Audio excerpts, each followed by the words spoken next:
The Last of Us is, to put it simply, a masterpiece. It is by quite a large margin the best video game I have ever played. The characters, the lore, the story, everything about this was crafted to the most fine detail in order to give the player an experience. And when I say experience, I really mean it. In films, one can consider a Christopher Nolan film an experience. A Scorsese film, Tarantino, Kubrick, so many more filmmakers that all contain one piece of art, if not more, that completely pulls you in and explodes your expectations with thought-provoking messages, dialogue, subtext, acting, emotion, and so much more. The Last of Us is that experience for me. For the portion of my audience that hasn't experienced The Last of Us, or simply just doesn't play video games, I urge you to sit through this video regardless. Not because I think the video will get you to do so, but because the experience I'm about to describe comes from expression of art. In my own opinion, the most important aspect to any art is expression. It makes a story worth telling. And there's a lot to learn from this game and a lot to think about or dwell upon in conversation. So without further ado, this is why The Last of Us is my favorite game of all time.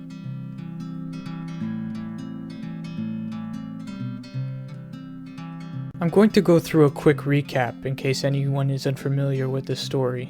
Spoilers ahead, by the way, and if you're interested in experiencing the full force of this game yourself, I highly, and I cannot stress that enough, highly recommend you complete the story first and return to this video afterwards. Spoiler warning over. Let's dive in. Taking the world by surprise, a fungal virus plagues over the US, turning all those infected into mindless, highly aggressive creatures. The story begins in Texas, where a young girl named Sarah surprises her father Joel with a watch for his birthday. We will return to the significance of the watch later. When the outbreak hits the city, and the infected begin spreading towards the countryside, Joel and his daughter meet up with Tommy, Joel's brother, and attempt to escape Texas. However, once they reach the border, the military is already there to stop them from fleeing.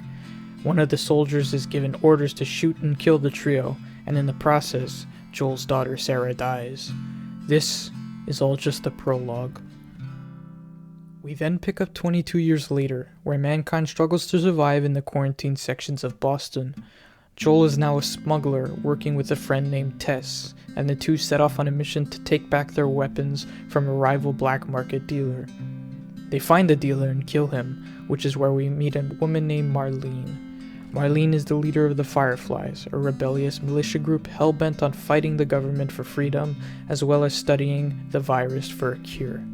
She claims she can return them their weapons in exchange for smuggling a little girl named Ellie out of Boston, in search for the remaining Fireflies. Joel and Tess agree to take Ellie to the Fireflies. However, on their way out of Boston, they encounter the military and are forced to run, but not before finding out that Ellie has been bitten by the infected. Surprisingly enough, Ellie is believed to be immune, not having turned since her bite, and Joel quickly realizes that Ellie is humanity's only chance at a cure for the infection, a responsibility he does not want on his shoulders.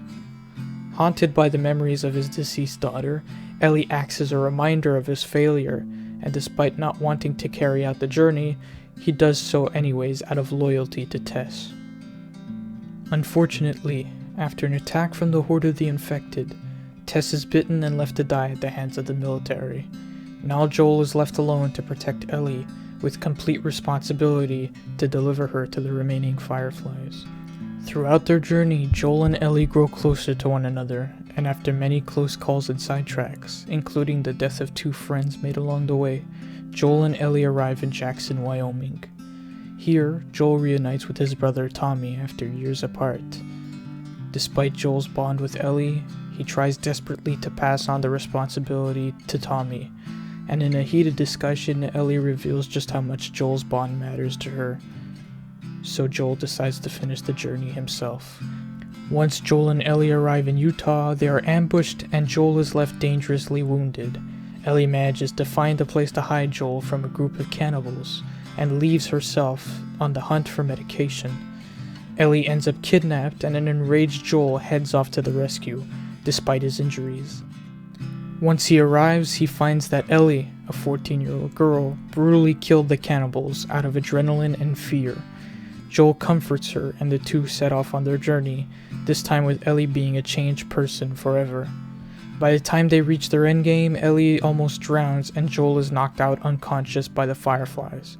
Once he awakens, he finds Marlene, who is reunited with her rebels.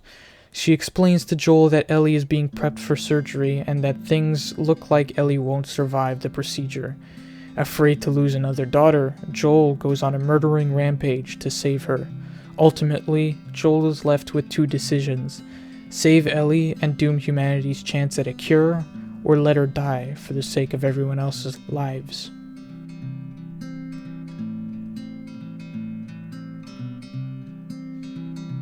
His final act is one of complete selfishness. He chooses to hold on to the only remaining source of love in his life, killing the doctors, all of the Fireflies, and taking Ellie out of the hospital and back to Jackson.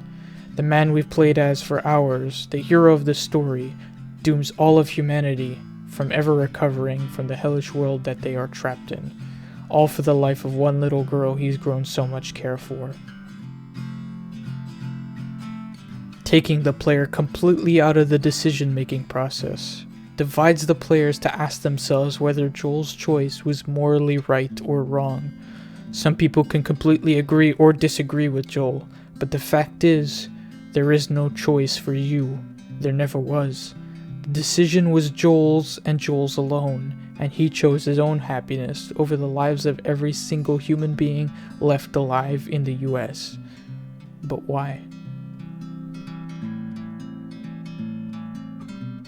Throughout the entire game story, Joel's main struggles were never physical threats.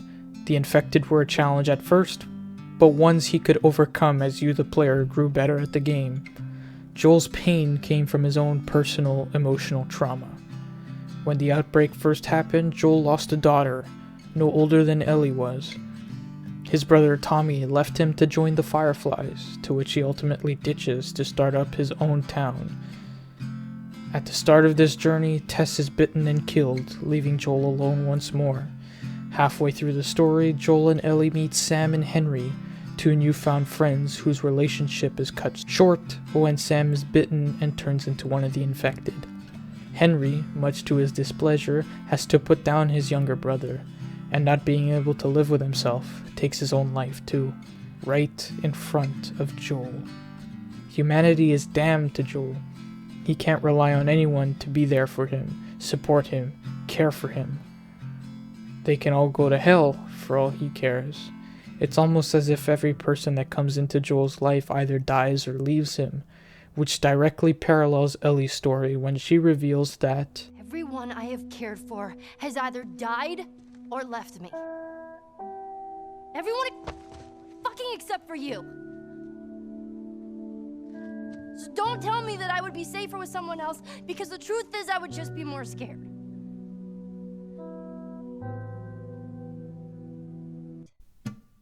this one moment, this exchange completely changes Joel's perspective on his relationship with Ellie. They are both similar, both with extreme emotional trauma in their own ways, and yet both their own source for love and support. They care for one another, and that care keeps them alive, keeps them sane during the time where the world has gone completely insane. Military killing innocents, infected ruling the US, millions of deaths across the world, and all they have is each other, a bond between father and daughter. Ellie's role throughout their journey was mostly left up to thoughts and feelings, the personal bond between father and daughter, as I mentioned before, at least until the Left Behind DLC came out, in which case we get a little more context as to what life is really like now that Joel has walked into it, and what it was like before. Her character is originally written to be naive, youthful, and joyous, the way every young girl should be. But the world around her won't allow for that kind of behavior. She's essentially forced to grow up, which leads her down a path of loneliness. When she and her best friend Riley gets bitten in the Left Behind flashback, they both make a promise to lose their minds together. You know, we can be all poetic and just lose our minds together.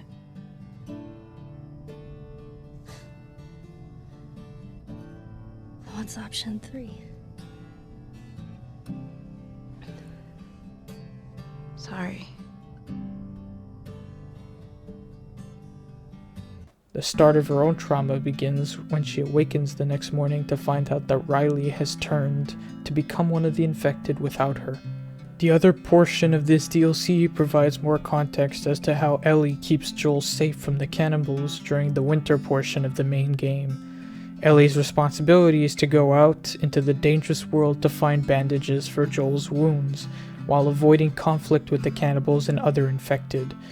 A 14-year-old girl roaming an abandoned mall alone, with everything out to get her. Ellie's strength comes from her devotion towards her cause, her mission. She's hell-bent on saving Joel because her motivation comes entirely out of emotion. Back during the main campaign, when Ellie kills David, the head of the cannibals, she's left changed forever. Another example of having to grow up too quickly.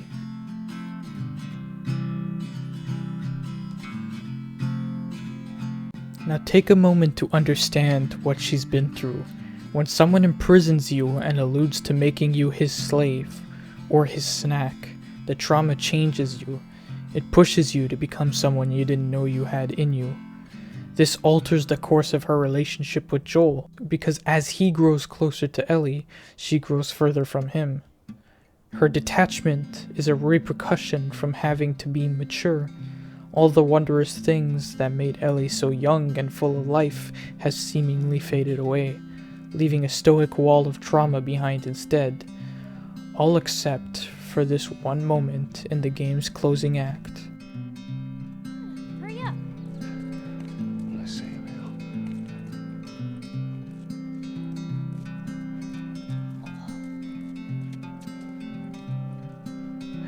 You see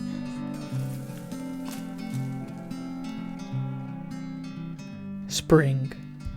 Ellie's youthful spark is relit one more time when she and Joel encounter giraffes at the Salt Lake City Zoo. Her excitement from seeing the animal for the first time perfectly captures her youth in one final moment before having to take part in the most important decision of her life.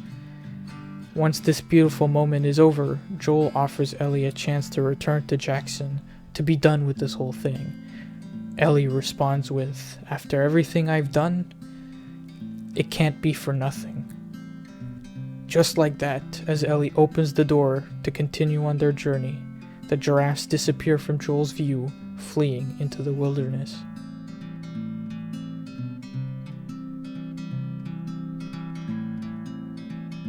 The significance of a giraffe in this game is to act as a visual expression of Ellie's youth, or of youth in general. You may not notice it during your first playthrough, or even from clips I've used earlier in this video, but giraffes are everywhere in this game. They're in paintings and drawings in abandoned homes and buildings. They're drawn on the walls of daycares, toys. They're in Joel's house, movie posters. All of it is done on purpose to represent innocence. They appear everywhere, not only as a means to foreshadow the moment at the end of the game, but also to establish a connection between Ellie's youth fading away, and the theme of innocence altogether.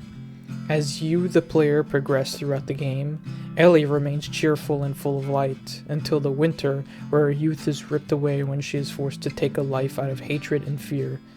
The final sight of the childlike attitude within her comes at the moment when she encounters the herd at Salt Lake City. And just like I said earlier, the moment leaves her the second the giraffes leave our view. Innocence is a powerful thing in the world of The Last of Us. It's what keeps characters happy, and the symbolism behind the giraffes leaving represents the idea that life goes on. They contrast from the beauty of nature with the horrors of the infected and mankind. The calmness of this moment almost feels inspired from the Brachiosaurus moment in Jurassic Park. Ellie was once overpowered by her fear of the world, and now she's left with something to fight for. A chance for the cure to the infection. A chance to rid the world of feeling of fear and trauma, the same feeling she's endured throughout the entire journey up to this point. The idea that a giraffe represents innocence only hammers in just how changed Ellie's become from the start of the game to Salt Lake City. Her innocence, her joy, her youth is all but gone. She is no longer that fierce yet naive little girl, but a mature woman who understands now just how horrible the world is around her. And despite all the wrong she's endured, she still wishes for the chance to save it. So remember how I said I would come back to Joel's watch? Well, here we go. Much like the giraffe being Ellie's tie to her innocence, Joel's watch is the only thing tying him back to his lost daughter. In the game's prologue, in what appears to be played for jokes, Joel pretends the watch his daughter bought him is stuck, broken. He fools her for a laugh, and it's a great introduction to how caring of a father Joel can be. However, 22 years later, after the death of his daughter, Joel is haunted by her memory in the form of his now broken watch. The first night in which Ellie and Joel spent together, Ellie is quick to remind Joel exactly why he does not want to be responsible for her safety. Killing time. Well, what am I supposed to do? I am sure you will figure that out.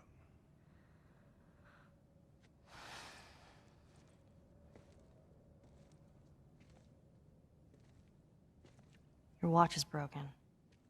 A simple observation on Ellie's part about a broken watch acts as the primary reason as to why Joel wishes to get rid of her as soon as possible.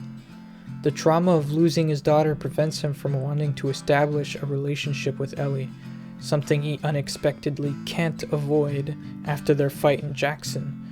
Ellie reveals just how similar their problems are.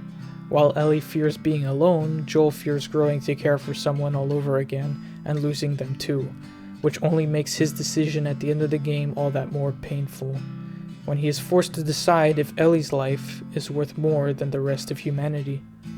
After Joel chooses to save Ellie, he lies to her, saying that the Fireflies couldn't find a cure. This line devastates Ellie. Her entire purpose was to be mankind's savior, to provide a cure to the infectious disease. And here she finds out that there is no chance. Joel robbed Ellie of the single most important factor of her life, and that is made clear through her reaction. She knows what she signed up for. She knew she was giving her life away for the betterment of humanity, which is why, when Joel lies, a part of her refuses to believe him. Ellie's trauma is essentially survivor's guilt. Guilt from having to watch her best friend Riley die.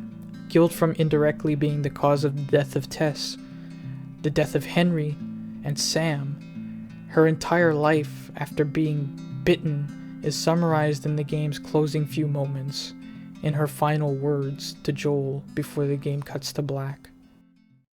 I'm still waiting for my turn. Ellie. Her name was Riley, and she was the first to die. And then it was Tess. And then Sam. None of that is on you. You don't understand. I struggled for a long time with surviving. And you... No matter what,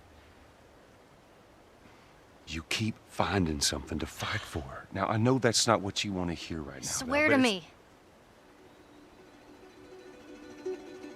Swear to me that everything that you said about the Fireflies is true. I swear. Ellie demands Joel to swear to her, promise to her that the Fireflies did fail, that there is no chance for a cure. And Joel lies again, as we, the players, are left with a relationship changed forever. This one lie about Joel's selfishness costs him the very thing he fought so desperately to keep. By the end of the story, Joel has a new daughter, but the consequence of his choice means he's left with a daughter who no longer trusts him, who resents him, and who feels lost. This game is not meant to be viewed entirely through your eyes, but rather from the eyes of a third-person party. You are watching Joel and Ellie as they go through their journey together. You play the game as you want, but the choices made by the game's characters are not your own. This brings up the ever so famous debate we as a society will argue about for eons to come. Does the life of a loved one outweigh the life of thousands? Millions, maybe. This game doesn't look to give you an answer. It doesn't look to make up your mind for you. It only looks to make the decision for you so that you, the player, the viewer from the outside world, can ask yourself the same question and decide for yourself. Ultimately, this game's themes boil down to many different topics. To endure and survive, as Joel puts it. The world can be a dangerous place. The lifestyle Joel chooses makes it clear that he fights for survival. However, that lifestyle alters to becoming one where he fights for something. In The Last of Us Left Behind DLC, Riley makes it clear to Ellie that there are a million ways we could have died before today. There are a million ways we can die before tomorrow. But we fight for every second we get to spend for each other.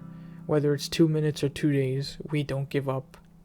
This lesson needs to be reminded to both Joel and Ellie. During the main game, right after the death of Henry and Sam, the story cuts to fall. There's an option to pay respects to Sam's grave, where Joel tells Ellie that sometimes things happen, and that the only thing to do is to move on. Now, Joel doesn't mean to come across as heartless, but keep in mind that this is Joel fighting within himself. He never brings up his daughter Sarah throughout the game, because the pain is something he wants to distance himself from, to move on from. But you can't escape your past. During the argument scene I mentioned earlier, Ellie mentions Sarah by name, which infuriates Joel because up until this point, Ellie's only served as a reminder of his greatest loss. Once he overcomes this barrier and chooses Ellie over the world, Joel twists Riley's philosophy into justifying his choice to doom every other survivor's life. The fact of the matter is, Ellie fought through hell and back, just like Joel did, for her chance to save the world. That chance was stolen from her when Joel killed all of the Fireflies and lied to Ellie about what truly happened. While Ellie was ready to die for the sake of every other life but her own, Joel fought to keep hers alive over everyone else's. And that's what The Last of Us is all about. Fighting to survive. No matter how hard you try, I guess you can't escape your past. Thank you. And that is what The Last of Us is all about. Fighting to survive, and fighting to live. But we fight for every second we get to spend with each other. Whether it's 2 minutes or 2 days, we don't give that up. I want to take a moment to thank you all so much for watching this video. I know it's been kinda different to what you may be used to, but I felt it was necessary in this case for this kind of a game. The Last of Us is an experience I hold dearly. It's full of incredible storytelling and acting, and I want to make sure I give you all the knowledge I have from the series in order to fully understand and appreciate just how incredible art can be. The team behind this game has done incredible work bringing their story to life, and that's also something I want to touch upon and share to you. Consider this video part 1 of a series, where I will be taking a look at every aspect that makes this game so special, not only to me, but to the people involved in its creation and fans all around the world. In my next video, I will go more in depth on the creation process, themes and subject material pulled directly from the creators themselves in order to showcase the time and care put into this story. I'll also be tackling the acting and emotion, giving more insight onto how I personally value The Last of Us, and I can't wait to share it all with you. Oh, and by the way, sorry about my inconsistent uploading. As badly as I want not to be in school, I'm getting closer to finishing college, and unfortunately that means that having to put aside my priorities for the sake of ridding my life of distractions. I'll do my best to get more videos out faster in the future, without sacrificing quality. But yeah, thanks you all again for watching, subscribe for part 2, and for more content like this, and until next time, bye.